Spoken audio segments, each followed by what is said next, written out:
Hello, and welcome to Andrew Broussard Watercolors. Today is the first day of summer break from work. I'm a school teacher, and I now have 2 months to paint and make exciting, fun art videos. That being said, in front of me I have a quarter sheet of Stonehenge Aqua, 100% cotton, 140-pound cold press. I'm quickly saturating it with the large hake brush, and then we will dive into painting. I have put no thought into what is going to be painted today. I just want to have fun and start my spring break off hitting the ground running. All right, so let's see. Let's do something in kind of the tonalist fast and loose style. We'll use a limited palette. We'll do a little bit of palette exploration. Let's use burnt umber and yellow ochre. Let's play around with that. All right, I'm going to use yellow ochre to map out my scene. I rarely ever use yellow ochre, but I just started, reconstituted it on the palette, so let's use it. And we'll see what happens. This kind of back and forth, wet and wet, is derived from the tonalist oil painters, where they'll take a few colors, mix it with their medium, mix it with, so I think Stuart Davies will use linseed oil, and let's see, I'm not sure what Dennis Sheehan uses. I guess just a thinning medium. Anyway, they'll kind of just wipe in and have fun and explore, and they'll use a paper towel or the brush to wipe back, and we're going to do the same thing in watercolor. All right, so a few things. So the month is coming to an end. I think today's the 29th. I'll have a lot of videos filmed and uploaded the next few days, the next 2 months. So I'll probably wind up having a backlog of things. So let me know what you would like to see in the comments below. I have the Patreon if you would like to support this channel. I try to put exclusive content up there. I also at least put up downloadables and just little write-ups on what I did with the painting, or kind of post-painting thought processes. This one is starting to turn into a composition based off of that TC steel. I haven't uploaded that video yet, where I was looking at a beautiful painting by an American Impressionist from the second half of the 1800s, early 1900s. TC steel painting was Pleasant Run. But anyway, so I'm going to be playing around with a lot of different uploads. Let me know what you would like to see. I'm going to mix some black into this. Now we have our third color. The black and the yellow ochre might give a green feel to things. So we'll see what happens there. That'll be exciting.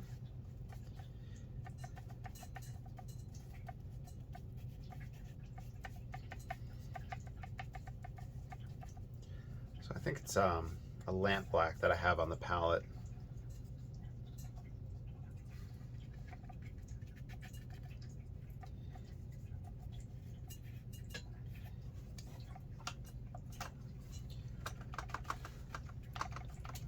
what else?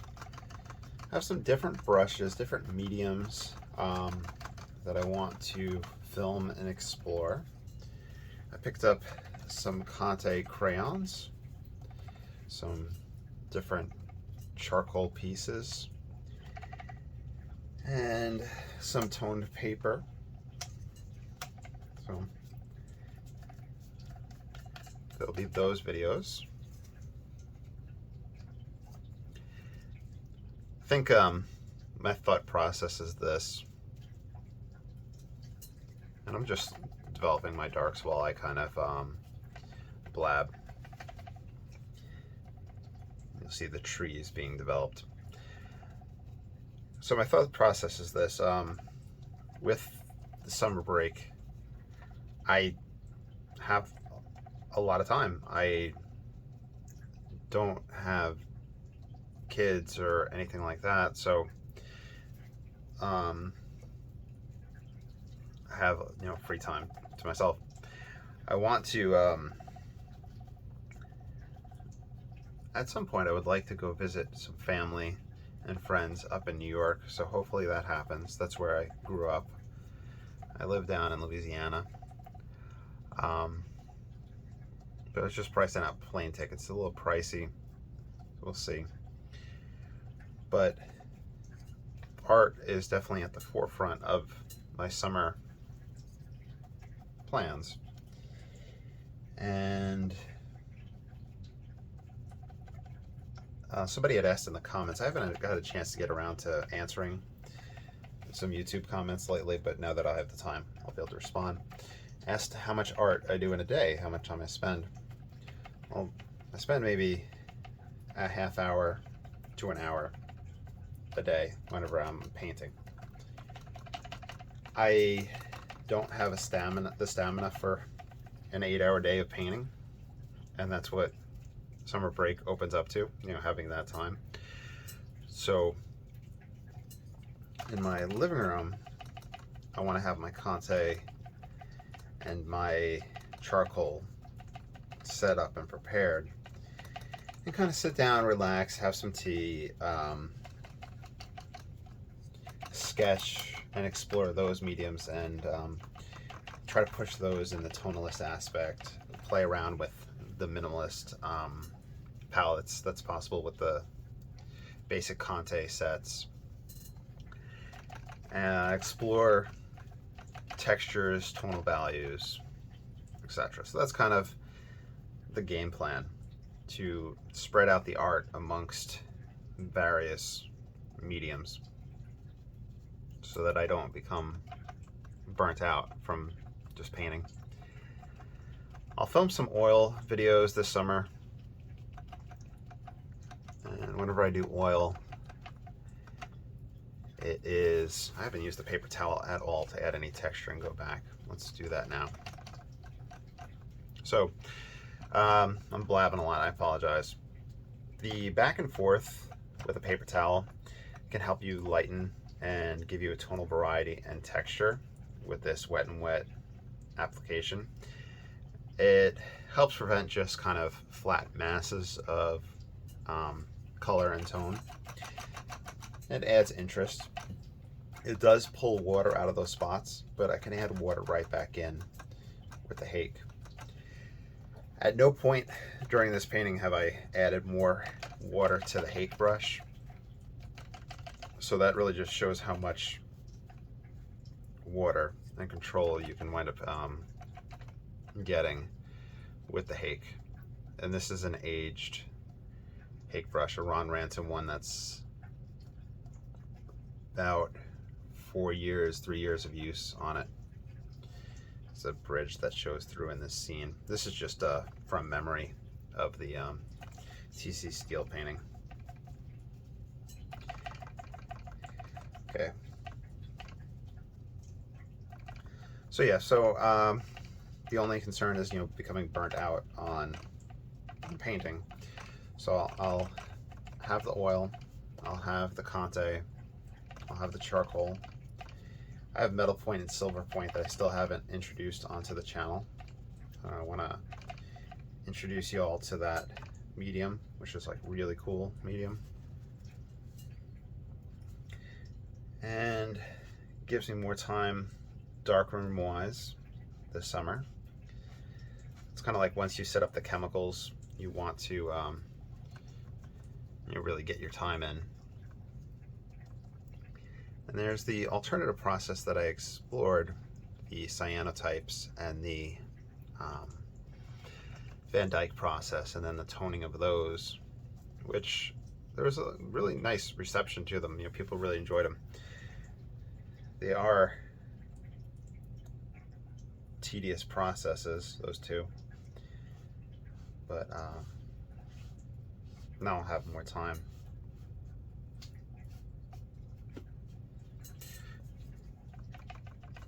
That's the good thing about being a teacher. During the school year, it is exhausting, and you hear a lot.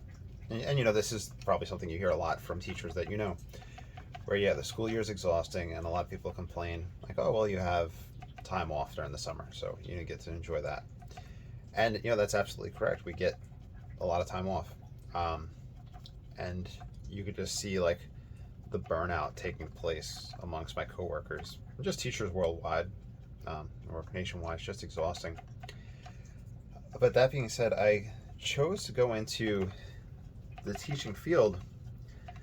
My uncle, who was kind of helping me think about jobs and careers and what I wanted to go into, and when he realized my love of art and me being kind of a hobbyist, somebody who likes to do things, he pointed out that I need that free time in order to do the things that I enjoy.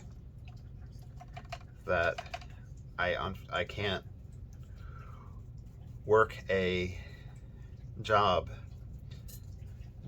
where I come home and then just pass out, eat and then sit in front of the TV.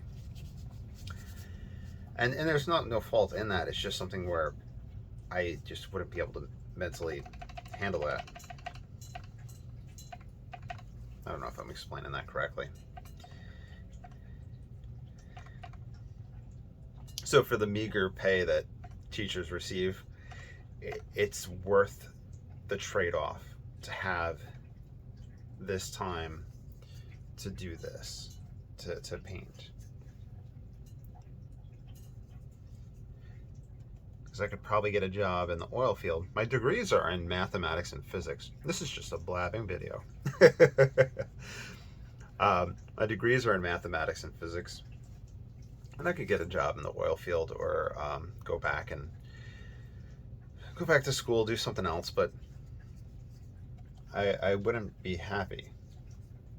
I wouldn't be able to do what people in the oil field do, where they go offshore or go out to work for, they'll do things like called 7 and 7, if you're not familiar with that, where they work 7 days on and they get 7 days off, or maybe 14 and 7, where they'll work 14 days and be off for 7. I can't imagine being out there for 14 days straight.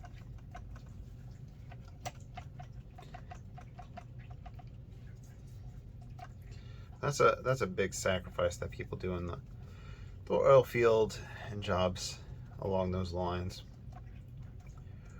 or the accountants and the CPAs during tax season, how they're working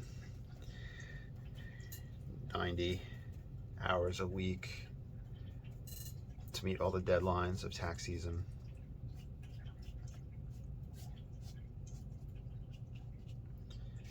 My hat is off to all those people. So we played around a lot in the wet and wet stage.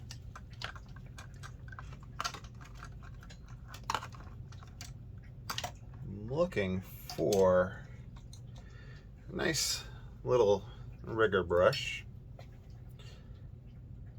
You can play around wet and wet, get some texture going on, some branches, twigs. This will soften up quite a bit.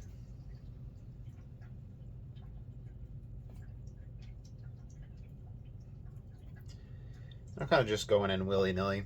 I know the general grouping of the trees. I had looked at the TC steel painting, not in person, but online. But I looked at it for a silver point sketch, which I don't think I ever finished. I might have even done it in Conte. And then I did an exploration of watercolor and gouache. I haven't uploaded that one yet, so I'm behind already.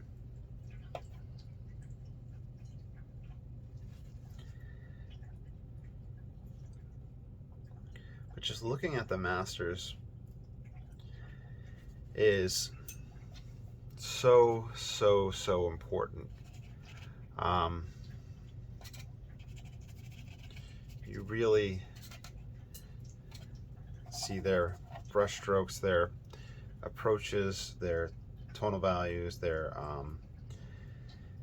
linear perspective, their atmospheric perspective, what they use to push things forward and back. And to quote Carlson's Guide to Landscape Painting, whenever you start studying them, you then choose what to put in and what to leave out. Since I'm not doing a picture perfect copy of them, what is important to me? What's my own artist signature that's starting to come through?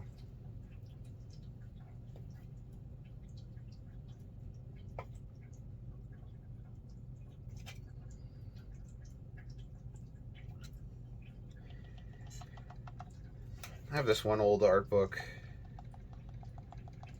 and I just really don't like it, because I was flipping through it, and I should look into more detail, so rather than just being biased. But the writer is like, in one little blurb, saying, don't rely on memory. And then later on the book, use your memory when painting. So there's just so many weird contradictory statements in it where I'm sure there was value in what was being said, but it was just like, okay, at surface value, that's very contradictory. I like this palette. This is a fun mix. This is, once again, yellow ochre. So yellow ochre is kind of on the more opaque side than raw sienna. Burnt umber, and I'm using lamp black to thicken things up.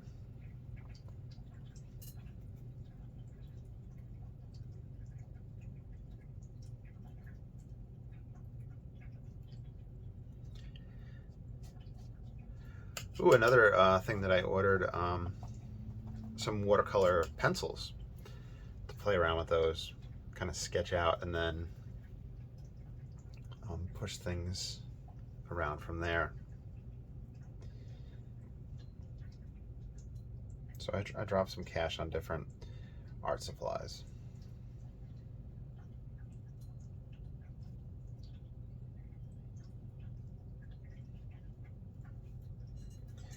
Still in the wet phase.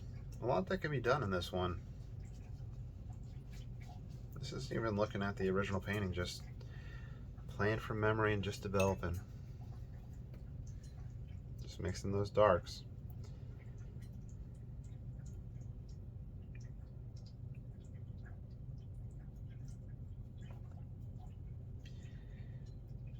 It's funny, when I got up, I was sketching with charcoal and making some tea.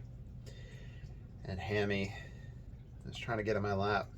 And I was just thinking, Hammy's like, oh, you got 2 months off. We got to cuddle every day and make the most of it. You know, since Hammy has no concept of time since he's a cat.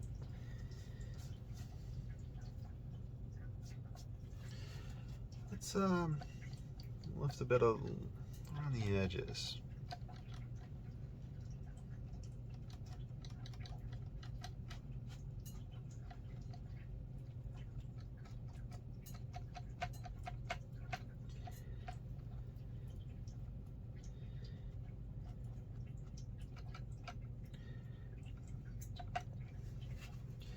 All right, let's do a dry off and let's see what type of tonal shift takes place with this palette, if any. Actually, I'm standing up and looking through the camera, and whenever I do that, it gives me a little bit of a distance whenever I'm looking. And that is kind of like if you're painting upright on an easel and you look back, stand back and look. And I'm seeing some spots where I should be bringing down the shadows. Okay, now I'm going to pause and do a dry off. All right, as you can see, we had quite a tonal shift, meaning things lightened up quite a bit as we did the dry off. This can be disappointing and a little daunting whenever you're working with watercolor. That is one of the main properties that you need to watch out for. I don't know if anything like that happens with your acrylics. With oils, you might have a little bit of a sinking in where it looks kind of matte as it dries. I don't think you have a change take place with Conte or charcoal or pencil until you potentially spray it with a fixative or something like that, and that will potentially make those darker. So you want to be aware of your medium and what can happen as it dries or as it's put over under glass, a protective surface is put over it, etc. That being said, and why it happens is the water is being removed from it. The good example of it is if you were to walk outside and look at cement or blacktop, whenever it's wet, it looks darker, and whenever it lightens up, it looks lighter because of the light that is changing and passing through it. So this gives us a nice uniform surface to paint over. It gives us the opportunity to put more texture and different marks on top, and now allows us to increase our tonal value.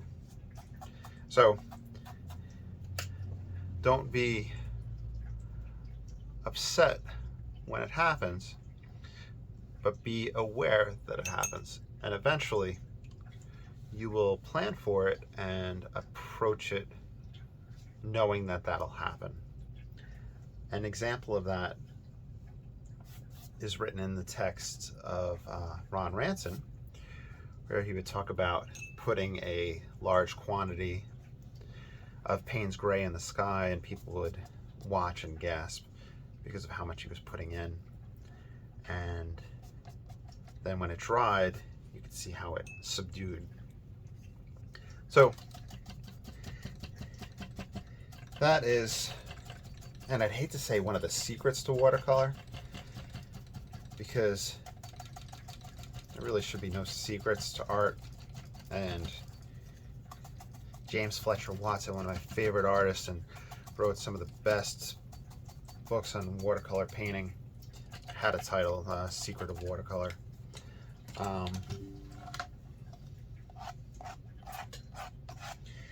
It's one of the big things that you have to watch out for.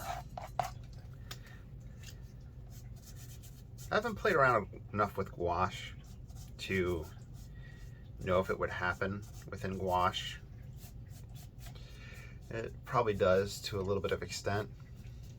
I want to say I read somewhere that it might actually darken as it dries, but that might have been older gouache when it was used for illustration purposes, or maybe just the way it's scanned.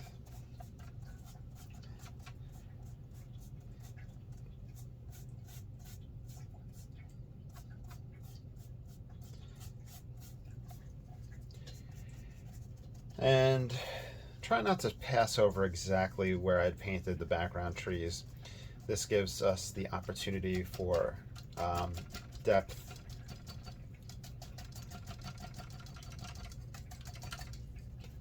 I still haven't re-wet the hake brush. I've just been pulling whatever's on the palette.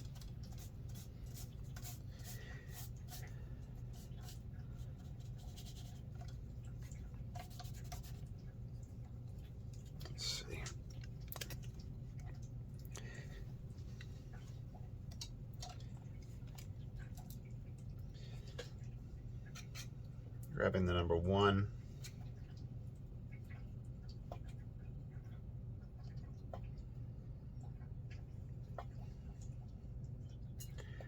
I don't know if I mentioned, but I'll put a picture of the TC steel painting on the side, even though I'm not looking at it, just so you could see what I have in mind, and also so you can see what my memory wound up taking as important and what I omitted completely. There's supposed to be some cows right here, but leaving those out.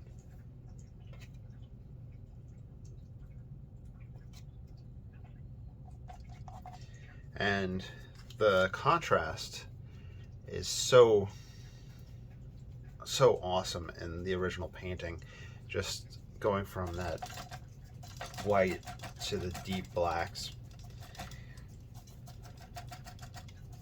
It's really captures the moment. They label him as an impressionist, but I wonder if he would just be considered a tonalist.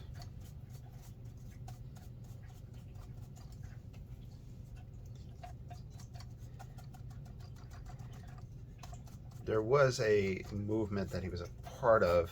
I think it was like Illinois, kind of like an Illinois scene is where he was.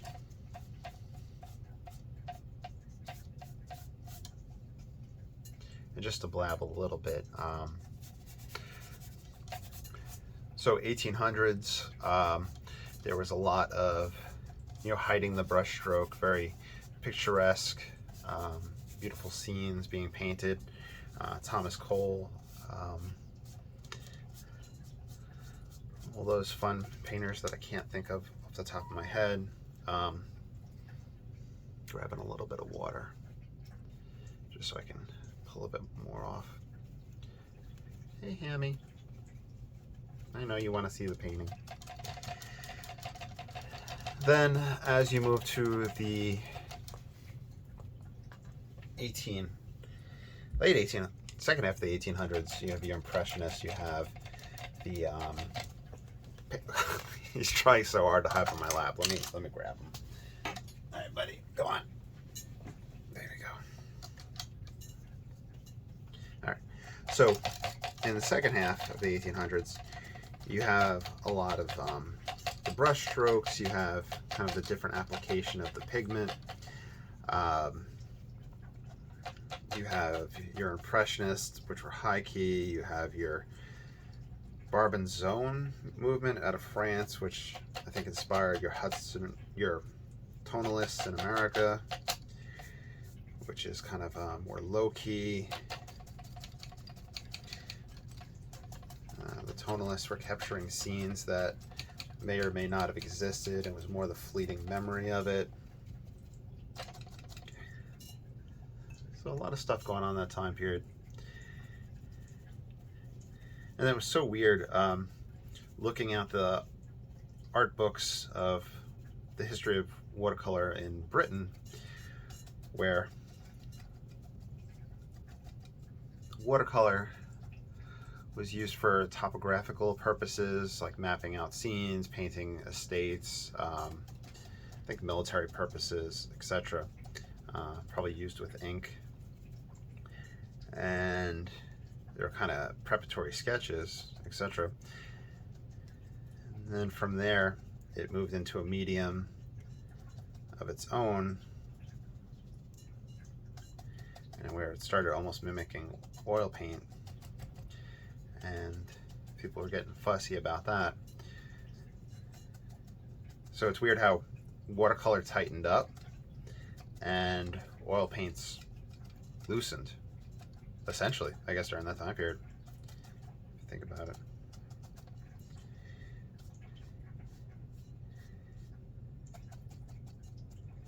We may be nearing the point of finishing.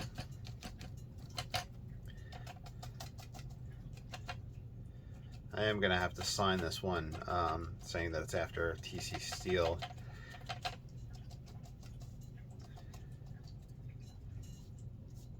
but I feel like I've learned a very valuable compositional shape from him. We have the S shape. We have a lot of our lines pointing to that location. We have a circular shape. We have a lot of combinations of things taking place. All right, Hammy, Daddy's got to do a dry off, okay? Let me move Hammy on the floor. Let's pause the camera for a dry off, and then we'll sign it. All right, and there you go. I'm very pleased with this. Whenever I sign anything that is a master study, I'll put my name, and then I will put who it is after. So I literally write the word after. I'm going to say TC Steel.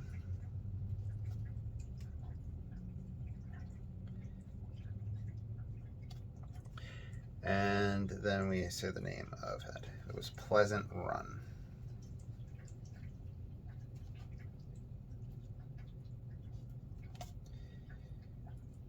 Now, you are more than welcome to follow along.